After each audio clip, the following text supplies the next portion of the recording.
ಜಯ ಆಂಜನೇಯ. ಇವತ್ತು ನಾವು ಹೊರಟಿರೋದು ಒಂದು ಎಂಗೇಜ್ಮೆಂಟ್ಗೆ, ನಮ್ಮ ರಿಲೇಷನ್ ಅವ್ರದ್ದು. ನಾನು ನನ್ನ ಫ್ಯಾಮಿಲಿ ಜೊತೆಗೆ ಹೋಗ್ತಾ ಇದ್ದೀನಿ. ವಿಡಿಯೋ ಮಾಡೋದಕ್ಕೆ ಒಂದು ಕಂಟೆಂಟ್ ಇರಲಿಲ್ಲ, ಸುಮ್ಮನೆ ಇದನ್ನೇ ಒಂದು ಚಿಕ್ಕ ಕಂಟೆಂಟಾಗಿ ಮಾಡಿದ್ದೀನಿ. ದಯವಿಟ್ಟು ಏನಾದರೂ ತಪ್ಪಿದರೆ ದಯವಿಟ್ಟು ಕ್ಷಮಿಸಿ. ಇಷ್ಟ ಆದರೆ ಲೈಕ್ ಮಾಡಿ, ಇಷ್ಟ ಆಗಲಿಲ್ಲ ಅಂದರೆ ಡಿಸ್ಲೈಕ್ ಮಾಡಿ. ಈಗ ಹೊರಟಿರೋದು ನಾವು ಇಲ್ಲೇ ವನಸಿರಿ ಅಂತ ಅಂದ್ಬಿಟ್ಟು, ಅದು ಸಾತ್ನೂರು ಮೇನ್ ರೋಡಲ್ಲಿರೋವಂಥದ್ದು ರೆಸಾರ್ಟು ಮತ್ತು ಹೋಮ್ ಸ್ಟೇ. ಬನ್ನಿ ಮುಂದೆ ಸಿಗೋಣ. ನಾನು ಹತ್ತಳ್ಳಿಗೆ ಬಂದು ನಮ್ಮ ತಂದೆ ತಾಯಿಗೋಸ್ಕರ ವ್ಯವಸಾಯ ಮಾಡ್ತಾಯಿದ್ದೆ. SLC ಓದ್ಕೊಬಂದು ವ್ಯವಸಾಯದಲ್ಲಿ ಏನು ಬೆಳೆದ್ರು ಏನು ಗಿಡ್ತಿರಲಿಲ್ಲ. ಆವಾಗ ಚಿನ್ನ ಬೆಳೆ ವ್ಯಾಪಾರನೂ ಸ್ವಲ್ಪ ಅದ್ರ ಜೊತೆಗೆ ಮಾಡ್ತಾಯಿದ್ದೆ. ಮರಿ ವ್ಯಾಪಾರ, ಸೋಮವಾರ ಸಂತೆಯಲ್ಲಿ ಮರಿ ವ್ಯಾಪಾರನೂ ಮಾಡ್ತಾಯಿದ್ದೆ. ಇದಲ್ಲದೇ ರೇಷ್ಮೆ ಬೆಳೆ ಕಡ್ಡಿ ಹಾಕಿ ರೇಷ್ಮೆನೂ ಬೆಳೆದೆ. ಯಾವುದ್ರಲ್ಲೂ ಏನೂ ದುಡ್ಡಿನ ಅಂಶ ನಮಗೆ ಕಂಡು ಬಂದಿಲ್ಲ. ಕಬ್ಬಾಳಮ್ಮ ಜಾತ್ರೆ ಟೈಮ್ಗೆ ದುಡ್ಡೇ ಸಿಗ್ತಿರಲಿಲ್ಲ, ಬಟ್ಟೆ ಹೊಲಿಸೋಕ್ಕೂ ಆಯ್ತಿರಲಿಲ್ಲ. ಅದಕ್ಕೆ ನಾನು ಬೇಜಾರು ಮಾಡಿಕೊಂಡು ಒಬ್ಬ ವೆಂಕಟೇಗೌಡರು ಅಂತ ಇನ್ಸ್ಪೆಕ್ಟರ್ ಇದ್ದು ಎಕ್ಸೈಸ್ ಡಿಪಾರ್ಟ್ಮೆಂಟಲ್ಲಿ, ಅವ್ರಿಗೆ ಕೆಲಸ ಕೇಳ್ಕೊಂಡು ಬಂದು ನಾನು ಫಸ್ಟು ಹೊಸಕೋಟೆಗೆ ಬಂದು ಅವತ್ತೇ ನನಗೆ ಕ್ಯಾಶಿಯರ್ ಕೆಲಸ ಸಿಕ್ತು, ಕ್ಯಾಶಿಯರ್ ಆದೆ. ಅವತ್ತಿಂದ ನನ್ನ ಜೀವನದಲ್ಲಿ ಖಾಸಗಿ ಆಗಲಿ ಏನಕ್ಕೆ ಆಗಲಿ ನಮ್ಮ ತಂದೆ ತಾಯಿಗೆ ಭಾರಿ ಸೌಕರ್ಯದಿಂದ ಸಾಕಿದ್ದೀನಿ. ಅವ್ರಿಗೆ ಊಟ ಇದ್ದ ಕಾಲದಲ್ಲೆಲ್ಲ ರಾಗಿ, ಭತ್ತ, ಬೆಲ್ಲ, ಟೀ ಸೊಪ್ಪು, ಸಕ್ಕರೆ ಎಲ್ಲ ಒಂದೇ ಸತಿ ತಗೊಟ್ಟಿದ್ದೀನಿ. ಬಟ್ಟೆ ತಗೊಟ್ಟಿದ್ದೀನಿ, ಚೆನ್ನಾಗಿ ಇಟ್ಟಿದ್ದೆ. ಕೊನೆಯವರೆಗೂ ಭಾರಿ ಚೆನ್ನಾಗಿ ಇಟ್ಟಿದ್ದೆ. ನಾನು ಹೊಸಕೋಟೆಗೆ ಫಸ್ಟ್ ಪ್ರಥಮಾಂಕ ಬಂದಾಗ ನನಗೆ ಎಕ್ಸೈಸ್ ಡಿಪಾರ್ಟ್ಮೆಂಟು ಅಂತ ನನಗೆ ಗೊತ್ತಿರಲಿಲ್ಲ. ಆದರೆ ಒಬ್ಬರು ದಾಸಣ್ಣವರು ಅಂತ ಇದ್ದರು, ಭಟ್ರು. ಅವರು ಧೈರ್ಯ ಕೊಟ್ಟರು ನನಗೆ, ಮಾಡೋ ಹೆದರ್ಕೋಬೇಡ, ನಾನು ಇದ್ದೀನಿ, ಏನು ಹೆದರ್ಕೋಬೇಡ ಮಾಡು ಅಂತ. ನಾನು ಧೈರ್ಯ ತಕ್ಕೊಂಡು ಮಾಡಿದ್ಮೇಲೆ ನನಗೆ ಸಂಪಾದನೆಯೂ ಆಯಿತು, ನಾನು ಚೆನ್ನಾಗೂ ಇದ್ದೀನಿ, ಎಲ್ಲ ಅನುಕೂಲನೂ ಮಾಡ್ಕೊಂಡಿದ್ದೀನಿ. ನನ್ನ ಮಕ್ಕಳಿಗೆ, ಸೊಸೈಟಿಗೆ, ಮೊಮ್ಮಕ್ಕಳಿಗೆ ಏನು ರೂಪಾಯಿ ಮಾಡೋಕ್ಕಾಗಿಲ್ಲ, ಒಂದು 25 ಪೈಸಾ ಅನುಕೂಲ ಮಾಡಿಕೊಟ್ಟಿದ್ದೀನಿ. ನಾನು ಇವತ್ತೊಂದು ದಿವಸ ಭಾರಿ ಚೆನ್ನಾಗೂ ಇದ್ದೀನಿ. ಆದರೆ ನಮ್ಮ ಹೆಂಗಸು ತೀರೋದ್ರು ಸಕಾಲದಲ್ಲಿ. ಆದ್ರೂ ನಾನು ಸೊಸೈಟಿನೂ ಭಾರಿ ಚೆನ್ನಾಗಿ ನೋಡ್ಕೊತಾವ್ರೆ. ನಾನು ಚೆನ್ನಾಗಿ ತಿರುಗಾಡ್ಕೊಂಡು ದೇವಸ್ಥಾನ ಅಲ್ಲಿ ಇಲ್ಲಿ ಓಡಾಡಿಕೊಂಡು ಚೆನ್ನಾಗಿ ಬರೀತಾವು ಇದ್ದೀನಿ. ಎಲ್ಲ ಕಡೆ ಓಡಾಡಿಕೊಂಡು ಇದ್ದೀನಿ. ನನ್ನ ಜೀವನದಲ್ಲಿ ಯಾವುದೂ ಕಷ್ಟ ಎಷ್ಟು ಪಟ್ಟಿದ್ದೀವಿ ಊರಲ್ಲಿ, ಅಷ್ಟೇ ಸುಖ ಪಟ್ಟಿದ್ದೀನಿ. ಈಗಲೂ ಸುಖವಾಗಲೇ ಇದ್ದೀನಿ. ನನಗೆ 75 ವರ್ಷ ಆಗಿದೆ, ಆದರೂ ಎಲ್ಲ ಕಡೆ ಓಡಾಡ್ತೀನಿ, ಆರಾಮಾಗಿದ್ದೀನಿ. ನನಗೆ ಸ್ಟ್ರೆಂತ್ ಹಾಕಿದೆ ಹಾರ್ಟೊಂದು, ಆದರೂ ಚೆಕ್ ಮಾಡಿಸ್ಕೊಂಡ್ಬಂದೆ, ಭಾರಿ ಚೆನ್ನಾಗಿದೆ ಆರೋಗ್ಯ ಅಂತ ಎಲ್ಲ ಸರ್ಟಿಫಿಕೇಟು ಬಂದಿದೆ. ನನಗೆ 3 ಜನ ಗಂಡು ಮಕ್ಕಳು, ಎಲ್ಲ ಒಳ್ಳೆಯವರು, ಸೊಸೈಟಿಯವರು ಒಳ್ಳೆಯವರು. ಮೊಮ್ಮಕ್ಕಳು 8 ಜನ ಅವರು, ಎಲ್ಲರೂ ಒಳ್ಳೆಯವರು. ಅದರಲ್ಲಿ ನನ್ನ ಮಗಳ ಮಕ್ಕಳು 2 ಇಂಜಿನಿಯರು, ಒಬ್ಬ ಡ್ಯೂಟಿಗೆ ಹೋಗ್ತಾವನೆ, ಒಬ್ಬ ಓದ್ತಾವನೆ. ಎಲ್ಲರೂ ದೇವರು ಅನುಕೂಲ ಮಾಡವನೆ. ನನ್ನ ಮನೆ ದೇವರು ಸಿದ್ದಪ್ಪಾಜಿ. ನಾವು ಪದೇ ಪದೇ ಸಿದ್ದಪ್ಪಾಜಿಗೆ ಹೋಗ್ತಾ ಇರ್ತೀವಿ, ಬರ್ತಾ ಇರ್ತೀವಿ. ಮಹದೇಶ್ವರ ಬೆಟ್ಟಕ್ಕೂ ಹೋಗ್ತಾ ಇರ್ತೀವಿ, ಬರ್ತಾ ಇರ್ತೀವಿ.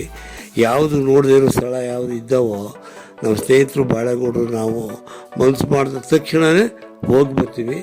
ಯಾವ ತೊಂದರೆ ಇಲ್ಲಂಗೆ ನನ್ನ ದೇವರು ಇವಾಗ ಇಟ್ಟವನೇ. ನಾವು ಸ್ವಂತ ಹತ್ತಳ್ಳಿಲಿ ಹುಟ್ಟಿರೋದು. AP ರಾಜಣ್ಣ ಅಂತ ನನ್ನ ಹೆಸರು. ನನಗೆ ಸುಮಾರು ಆವಾಗ 13 ವಯಸ್ಸು, 14 ಇತ್ತು. ನಮ್ಮ ತಂದೆಯವರು ಪುಟ್ಟಣ್ಣಾಚಾರಿ ಅಂತ, ನಮ್ಮ ತಾಯಿಯವರು ಚಿಕ್ಕಮ್ಮಣ್ಣಮ್ಮ ಅಂತ. ಇವರು ಭಾರಿ ಕಷ್ಟ ಜೀವನದಲ್ಲಿ ಓದಿಸೋಕ್ಕೆ ನನಗೆ ಕಷ್ಟ ಆಗಿತ್ತು.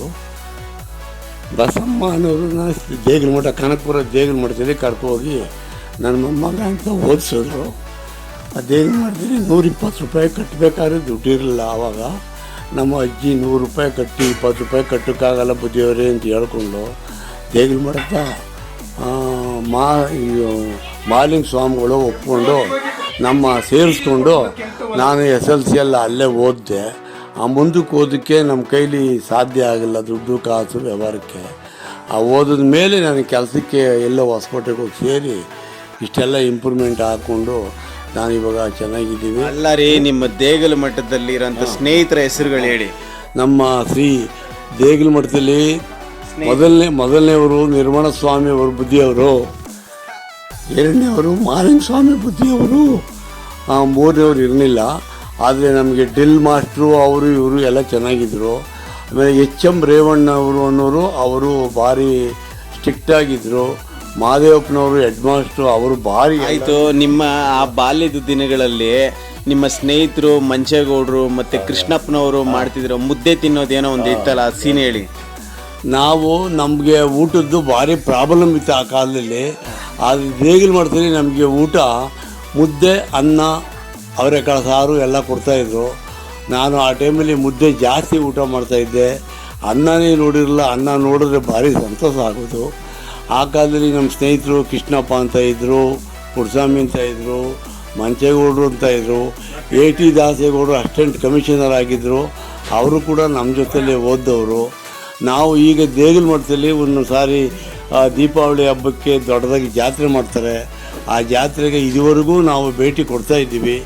ಇವಾಗಲೂ ಊಟ ಮಾಡಿಕೊಂಡು ಗದ್ಗೆಗಳಿಗೆಲ್ಲ ಕೈ ಮುಕ್ಕೊಂಡು ನಿರ್ವಾಣ ಸ್ವಾಮಿ, ಮಾಲಿಂಗ ಸ್ವಾಮಿ, ಹಿಂದೆ ಇದ್ದ ಸ್ವಾಮೀಜಿಯವರಿಗೆಲ್ಲ ಕೈ ಮುಕ್ಕೊಂಡು ಇವಾಗಲೂ ನಮ್ಮ ಕುಟುಂಬ ಸಮೇತವಾಗಿ ಹೋಗಿ ಬರ್ತಾ ಇದ್ದೀವಿ. ನೀವು ನಿಮ್ಮ ಸ್ನೇಹಿತರು ಅವಾಗ ಮುದ್ದೆ ತಿನ್ನೋ ಒಂದು ಕಾಂಪಿಟೇಷನಲ್ಲಿ ಎಷ್ಟೆಷ್ಟು ಮುದ್ದೆ ತಿಂತಾಯಿದ್ರಿ? ನಾವು ನಮ್ಮ ಸ್ನೇಹಿತರು ಏನು ಮಾಡುವ ಅಂದರೆ, ಒಬ್ಬರು PK ಶಿವರಾಮ್ ಅಂತ